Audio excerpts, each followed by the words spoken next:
Hi, this is Sunny. Welcome to the first ever YouTube video which is recorded on iPhone 11 as in my channel. And this video is specifically about why I picked iPhone 11 over Pixel 4 XL. So I've been a Pixel person since like last 2 years and a big fan of Pixel, the line, their thought process and everything. But this video is about why I picked iPhone 11. So a little background here is, first of all, I'm not an Android or an iOS person only, as in I don't mind changing my choice of phone just because of the OS.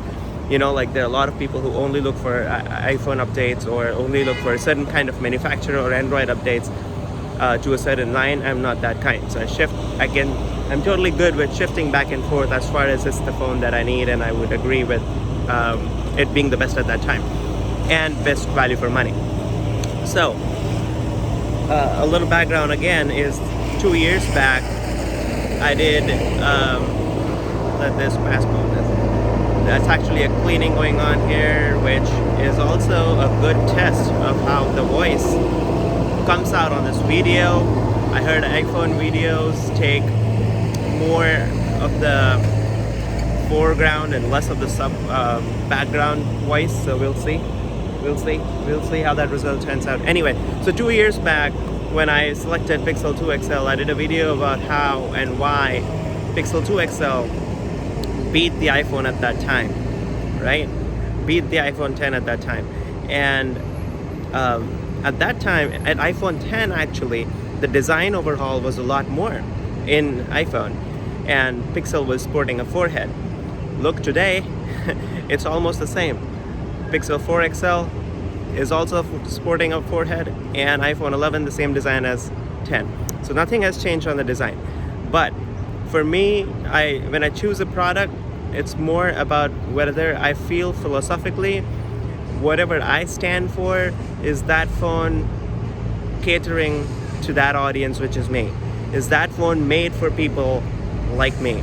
Is that the phone that I can look at it every day? You know, like the standard Matrix Go that you look at your phone 100 to 250 times a day for like national averages. So many times you're looking at the phone, you want to feel good. You see a product so many times, you feel that product so many times in your hand, you want to feel good.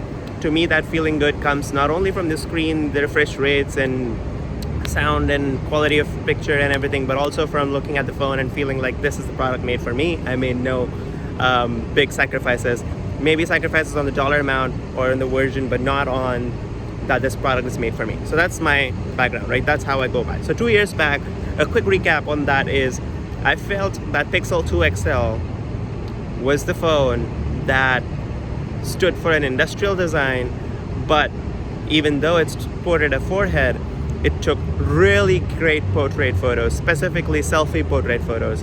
And I'm a big fan of camera. And of course, now it's been all about the camera when it comes to phone selection. But I went and tested both of them. iPhone 10, first of all, was about $350 or $400 more expensive than the Pixel 2 XL, given that Pixel 2 XL had a $200 off at that time. So it was $400 more expensive, still took much less better portrait photos than Google's software that it could do with one lens, as in one camera. So although iPhone was charging more, it spent more in its phone for the second camera. Google Pixel 2 XL's portrait photos could take better with one camera because of the algorithm, because of the functioning, because of the processing of the image. So that was the biggest reason. That was a recap of my last choice. Here again, now we come. It's 2019, the month of October. iPhone 11 launched in September. I didn't give it a lot of research at that time because I was actually waiting for October 15th event, which was Pixel launch, a Pixel 4 launch.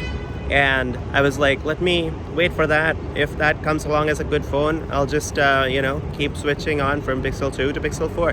But hey, it really disappointed. It really disappointed for a lot of reasons. I'll do a separate video because I was like, a diehard fan, if you could say that, if you're waiting for a launch event to not go with the other phone, So, but it disappointed. Again, I'll do a separate video on it, but specifically it disappointed because of number one, not having an ultra wide lens, and number two, pricing it even higher at a 64 gig option than an iPhone. Okay, that's just not fair. So I felt it just went. So philosophically, I felt like first, it just went beyond the price range without offering much for me. So last time when there was the design, I had reasons for it. I could see why the forehead was there. This time it was because of two features. First is face unlock, and second is the Soli chip, right? The radar. And I necessarily don't need any face unlock. I was totally good with the fingerprint reader and the Soli chip. I mean, what is it?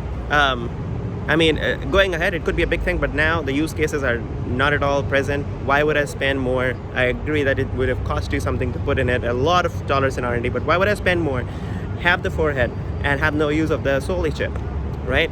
See this, I'm totally okay with nothing happening. If I'm this close, I can just press it, unless my hands are dirty or something. So Pixel 4 XL was basically out of that picture then. The choice actually came between OnePlus 7T and iPhone 11. At that point, I was really confounded between the two. The good things, a quick minute on OnePlus 7T, is I felt it gave a higher storage option, 128 gig, than the lowest price 64 gig on the iPhone. So looking at what I needed, better photos, better screen, good design. I was always complaining about iPhone design not changing from 10 to 10R to 11.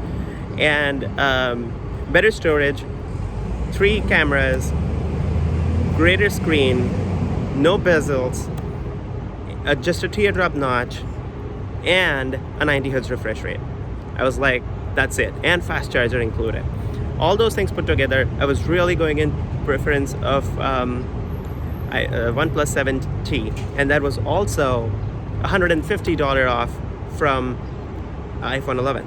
Difference. Actually, it was $210 if you count the taxes. So it was at $599 including taxes. iPhone was $750 at 128 gig without taxes. But I ended up with iPhone 11 because of one primary thing and one primary thing only: the quality of camera. So one thing is comparing between Pixel 2 11, iPhone 11. This time when I went and checked both of them, it did not feel a lot of difference. It did not feel a lot of difference in the camera because iPhone has improved its camera so much over the last 2 years. Specifically this year, it has improved a lot. So while I would still say Pixel's portrait photos are best in terms of iPhone still gets my hair, messed up, not in the focus. But 2 years back, it didn't even get my glass frames when I put it on the portrait. Whereas Google was perfect then, it's perfect now. It's gotten better, but iPhone is now catching up so much that it does not make a lot of difference from Pixel. But coming back to OnePlus 7T and iPhone 11, the camera made a lot of difference. The portrait mode and selfie portraits, was clearly there was a difference. It wasn't like OnePlus 7T was doing a bad job. It was just that you could tell the clear difference that, hey, I think I would forever go for this picture that I took from iPhone 11. Not to say it also helped that Apple has its own stores. So whenever you go and feel the phone and do the phone and take a picture and whatever, it feels just great. Versus OnePlus 7T, I went to T-Mobile stores. Sometimes it will not come off. The lighting would be bad. The whole experience of the phone gets bad because of that. So iPhone 11, camera plus videography. So as you can tell, I have a YouTube channel. I record videos now and then.